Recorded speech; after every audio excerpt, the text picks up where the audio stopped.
Students, बेटा ये आपके पॉलिटिकल साइंस की सेकंड बुक के कार्टून एक्सप्लेनेशन की सेकंड वीडियो है, सेकंड पार्ट है। तो ये है कार्टून नंबर 7, योजना आयोग इसका शीर्षक है। आप इसमें देख रहे हैं इंदिरा गांधी और कुछ और लोग जो कि योजना आयोग के सदस्य हैं। ये योजनाएं बना रहे हैं देश के विकास के लिए और बहुत प्राउडली कह रहे हैं, बड़े खुशकिस्मत हैं वे लोग जिनके लिए हम जैसे लोग विकास योजना बना रहे हैं। तो ये कौन से लोगों की बात हो रही है? ये इन लोगों की बात हो रही है, देश के लोगों की। यहाँ देश के लोगों को गरीब, पिछड़ा हुआ दिखाया हुआ है, भुखमरी से पीड़ित दिखाया हुआ है। बहुत सारी गंभीर समस्याएं यहाँ इस चित्र में दिख रही हैं। तो इनको क्लाउड पर बैठाकर दिखाने का क्या मकसद है कि ये लोग वास्तविकता से परिचित नहीं है। वास्तविकता में क्या समस्याएं हैं, कितनी ज़्यादा गरीबी है, लोग किन समस्याओं से जूझ रहे हैं, ये इन समस्याओं से परिचित नहीं है और आसमान में बैठ के अपने आराम से योजनाएं बना रहे हैं। और शायद इसीलिए योजना आयोग की जो योजनाएं थी वो उतनी सफल नहीं हो पाती थी जितनी कि उनसे उम्मीद की जाती थी। ये इसी कार्टून को लेकर कुछ पॉइंट्स हैं। योजना आयोग के सदस्य इंदिरा गांधी और अन्य विकास योजनाएं बनाकर बहुत गर्व महसूस कर रहे हैं, लेकिन ये देश की गरीबी से, गंभीर समस्याओं से परिचित नहीं है। बिना समस्याएं जाने योजनाएं बनती थी, इसलिए योजनाएं ज़मीनी हकीकत से दूर रहती थी, आसमानी रहीं और ज़्यादा सफल ही नहीं हो पाई। आपको ये चीज़ ध्यान रखनी है कि योजना आयोग 1950 में बनाया गया था, लेकिन अब योजना आयोग नहीं है। योजना आयोग की जगह पर मोदी गवर्नमेंट के द्वारा एक नया आयोग बनाया गया है जिसका नाम है नीति आयोग। ये आपको याद रखना है। नीति आयोग और योजना आयोग में सबसे बड़ा फ़र्क यही है कि योजना आयोग जहाँ टॉप टू बॉटम अप्रोच पर काम करता था, यानी ऊपर योजनाएं बनती थी और वो नीचे लागू होती थी, वहीं पर NITI Aayog bottom to top approach पर काम करता है, यानी पहले समस्याएं जानी जाएंगी, नीचे क्या हकीकत है, और फिर उन समस्याओं से जूझने के लिए योजनाएं बनाई जाएंगी। ये आपका कार्टून नंबर 8 है। आप ये देख रहे हैं, ये बहुत ऊंचा है विलेज रियलिटी, यानी जो गांव की रियलिटी है, वास्तविकता है, वो बहुत ऊंची है। और ये है सेंट्रलाइज्ड प्लानिंग। ये व्यक्ति इस सेंट्रलाइज्ड प्लानिंग के द्वारा विलेज रियलिटी को कूदना चाहता है, यानी कि केंद्रीय स्तर पर प्लान करके, केंद्रीय स्तर पर योजना बनाकर जो ये देश के लिए योजनाएं बनाकर विकास करना चाहते हैं। लेकिन इस पर प्रश्न चिन्ह उठाया गया है कि क्या ये जो केंद्रीय स्तर पर योजना बनाने का जो रणनीति है वो वास्तविकता तक पहुंच पाएगी, वास्तविक समस्याओं को सुलझा पाएगी। तो ये उससे रिलेटेड वीडियो है, कार्टून है, और ये उससे रिलेटेड कुछ पॉइंट्स हैं। विलेज रियलिटी यानी ज़मीनी हकीकत बहुत ऊपर है, बड़ी है और गंभीर है। वास्तविक समस्याओं को केंद्र स्तर पर योजनाएं बनाकर हल करना बड़ा मुश्किल है। इस कार्टून में ये दिखाया गया है। ये कार्टून नंबर 9 है। आप ये देख रहे हैं, ये जो व्यक्ति हैं ये जवाहरलाल नेहरू हैं और ये बैलेंस कर रहे हैं। बैलेंस क्या कर रहे हैं? इस तरफ है पब्लिक सेक्टर, इस तरफ है प्राइवेट सेक्टर, जहाँ पर सिर्फ एक ही व्यक्ति जो कि मोटा है उसको दिखाया गया है और यहाँ पे कई सारे लोगों को दिखाया गया है। इस कार्टून में दर्शाया गया है कि नेहरू जी के समय पर बहुत सारे लोग पब्लिक सेक्टर के ही पक्ष में थे, सार्वजनिक क्षेत्र के ही पक्ष में थे, यानी सब कुछ सरकार के हाथ में होना चाहिए। सारी अर्थव्यवस्था, सरकारी अर्थव्यवस्था, सार्वजनिक अर्थव्यवस्था के पक्ष में थे और बहुत ही कम लोग थे जो कि निजी अर्थव्यवस्था के पक्ष में थे। तो कैसे नेहरू जी इन दोनों को बैलेंस करते हुए उन्होंने देश के लिए दोनों का मिश्रण यानी मिश्रित अर्थव्यवस्था को अपनाया, इस कार्टून में ये दिखाया गया है। ये कार्टून से रिलेटेड कुछ पॉइंट्स हैं। इस कार्टून में सार्वजनिक और निजी क्षेत्र के बीच के विवाद को दिखाया गया है। सार्वजनिक क्षेत्र के समर्थक कौन कौन थे उस वक्त? लाल बहादुर शास्त्री, अजीत प्रसाद, जगजीवन राम, स्वर्ण सिंह, टी कृष्णमाचारी, गुलजारी लाल नंदा और भी कई। निजी क्षेत्र के समर्थन में कुछ ही लोग थे, ये दिखाता है कार्टून। इसलिए नेहरू ने दोनों के बीच बैलेंस करते हुए मिश्रित अर्थव्यवस्था को अपनाया। ये है आपका कार्टून नंबर 10। इसमें देखिए ये संसद है, ये व्यक्ति मोरारजी देसाई, ये इंदिरा गांधी।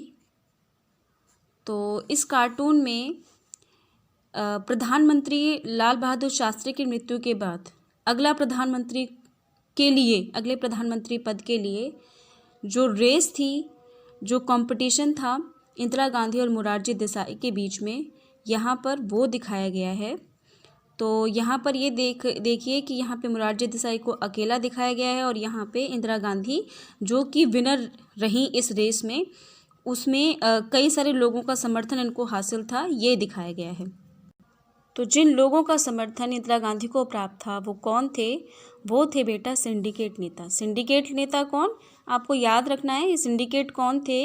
ये कांग्रेस को जो वरिष्ठ सदस्य थे, जो सीनियर मोस्ट सदस्य थे, ये वो थे। और सिंडिकेट नेताओं ने इंदिरा गांधी को समर्थन दिया, इंदिरा गांधी के लिए गुप्त मतदान में समर्थन दिया जब इंदिरा गांधी और मोरारजी देसाई के बीच में कंपटीशन था कि इन दोनों में से किसको पीएम बनाया जाए। इंदिरा गांधी जहां एक युवा नेता थी उस वक्त, मोरारजी देसाई वहीं एक अनुभवी नेता थे। तो इंदिरा गांधी को चुनने का, सिंडिकेट नेताओं द्वारा इंदिरा गांधी को चुनने का मुख्य मकसद यही था कि वो इंदिरा गांधी को अपने अनुसार चलाएंगे। इंदिरा गांधी को गूंगी गुड़िया भी कहते थे ये लोग, यानी इनको ये उद्देश्य था इनका कि इंदिरा गांधी अपने बहुत सारे फैसलों के लिए सिंडिकेट नेताओं पर ही निर्भर रहेगी। हालांकि इनकी ये उम्मीद कभी पूरी नहीं हो पाई। ये कार्टून नंबर 11, 1974 में गैर साम्यवादी दलों ने जो संयुक्त मोर्चा बनाया, ये उसे दर्शाता है। ये यहाँ पे लिखा है keep right left turn, no left turn. इसका मतलब है मतलब राइट की ओर ही चलना है, लेफ्ट टर्न नहीं। लेफ्ट जो है वो साम्यवादी दलों के लिए यूज़ किया जाता है, लेफ्ट पार्टीज़। और यहाँ पे आप देख रहे हैं BKD, SSP, BKS, ये सारे अलग अलग दलों के हैं, यानी ये संयुक्त गठबंधन को दर्शाता है। ये जो आगे व्यक्ति आपको दिखाई दे रहे हैं ये हैं चौधरी चरण सिंह। ये इस कार्टून से रिलेटेड कुछ पॉइंट्स हैं। इस कार्टून में गठबंधन सरकार को दिखाया गया है। 1974 में चरण सिंह ने गैर साम्यवादी दलों को संयुक्त मोर्चा बनाने की कोशिश की थी। ये कार्टून उसे दर्शाता है 1974 के चुनावों के लिए। पहली बार 1967 में गैर कांग्रेसी दलों ने संयुक्त गठबंधन बनाया था और उसे संयुक्त विधायक दल का नाम दिया था।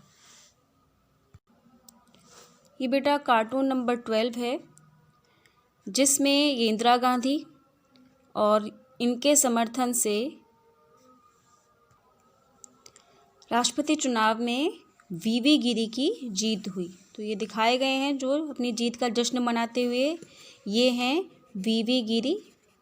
और ये इंदिरा गांधी के देखिए पीछे हाथ में भी ये बॉक्सिंग ग्लव्स दिखाया गया है। तो ये दिखाता है कि इनके पास तो है ही है बॉक्सिंग ग्लव, लेकिन ये भी एक एक्स्ट्रा बॉक्सिंग ग्लव लेके इनका समर्थन करें, मतलब इनकी हेल्प ही कर रही थी। और जो यहाँ पे गिरा हुआ व्यक्ति ये दिखाया हुआ है, कांग्रेस यहाँ पे लिखा हुआ है। और ये बेटा ये हैं N संजीव रेड्डी। तो आपको याद रखना है 1969 की बात है ये। 1969 में राष्ट्रपति चुनाव हुआ जिसमें VV गिरी और संजीव रेड्डी के बीच में कंपटीशन था। नीलम संजीव रेड्डी के बीच में जो VV गिरी थे उन्हें इंदिरा गांधी का समर्थन प्राप्त था, वहीं जो संजीव रेड्डी थे उन्हें कांग्रेस के जो सिंडिकेट समूह था उसका समर्थन प्राप्त था। तो वास्तव में इंदिरा गांधी और संजीव रेड्डी के बीच में एक राजनीतिक अनबन थी, इसलिए इंदिरा गांधी ने VV गिरी को समर्थन दिया। और इसी टाइम पर बेटा कांग्रेस का विभाजन भी हमें इस कार्टून में दिखाई देता है। एक तरफ इंदिरा गांधी कांग्रेस O के साथ, और दूसरी तरफ कांग्रेस R था इंदिरा गांधी का, और दूसरी तरफ कांग्रेस O, जिसे पुरानी कांग्रेस भी कहते थे, जिसमें सिंडिकेट समूह थे। ये इस कार्टून से रिलेटेड कुछ पॉइंट्स। 1969 का राष्ट्रपति चुनाव इस कार्टून में प्रदर्शित हुआ है।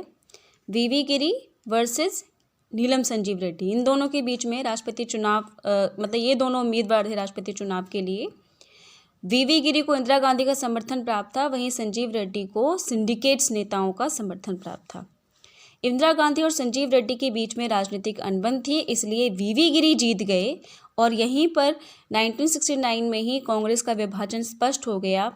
कांग्रेस दो भागों में बढ़ गई, दो धड़ों में बट गई। एक थी कांग्रेस ओ, एक थी कांग्रेस आर। कांग्रेस और ओ वो ऑर्गेनाइजेशन, ओ की फुल फॉर्म, जो कि पुरानी कांग्रेस या सिंडिकेट नेताओं की कांग्रेस थी, और कांग्रेस आर जो कि नई कांग्रेस या इंदिरा गांधी के समर्थन वाली कांग्रेस थी। कि बेटा आपका cartoon number 3 the grand finish इसका शीर्षक है, और यहाँ देखिए लिखा है मिड टर्म रेस। यहाँ पे फर्स्ट, सेकंड, थर्ड तीनों ही स्थानों पर इंदिरा गांधी को दिखाया गया है, और ये कुछ लोग हैं जो इनकी जीत पर अचंभा दिखा रहे हैं। और यहाँ पे लिखा है I can't believe it, I thought I was coming first, you second and he third. और इसमें ये दिखाया गया है बेटा कि 1971 में मिड टर्म रेस हुई, यानी इंदिरा गांधी ने पहले ही भंग करवा दी थी लोकसभा, उसका कार्यकाल पूरा होने से पहले ही, और 1971 में ही 5वें आम चुनाव हुए।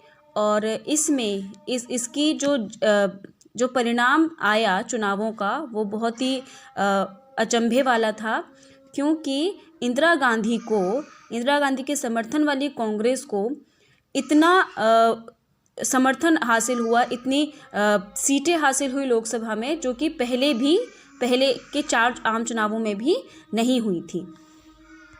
ये कुछ पॉइंट्स हैं इससे रिलेटेड। 1971 के 5वें आम चुनाव के परिणाम दिखाए गए हैं इस कार्टून में।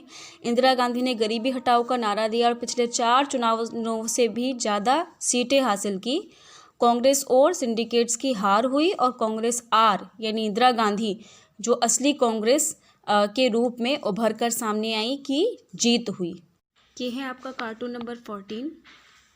1971 के आम चुनाव के बाद इंदिरा गांधी को जनता ने जो ज़बरदस्त समर्थन दिया, मैसिव सपोर्ट, ये ट्रॉफी उसका प्रतीक है। इंदिरा गांधी की चुनावी जीत तो हुई, लेकिन इस जीत के साथ उनको देश कई सारी गंभीर समस्याओं से घिरा हुआ मिला। उन्होंने गरीबी हटाओ का नारा देकर ये चुनाव जीता था, और सच में देश बहुत ही बड़ी गरीबी की समस्या से जूझ रहा था। इस ट्रॉफी से निकला हुआ ये गरीब भिखारी इसी बात को डिपिक्ट करता है। ये कार्टून नंबर 14 से रिलेटेड कुछ पॉइंट्स हैं। 1971 के चुनाव में जनता ने ज़बरदस्त समर्थन देकर इंदिरा गांधी को जिताया।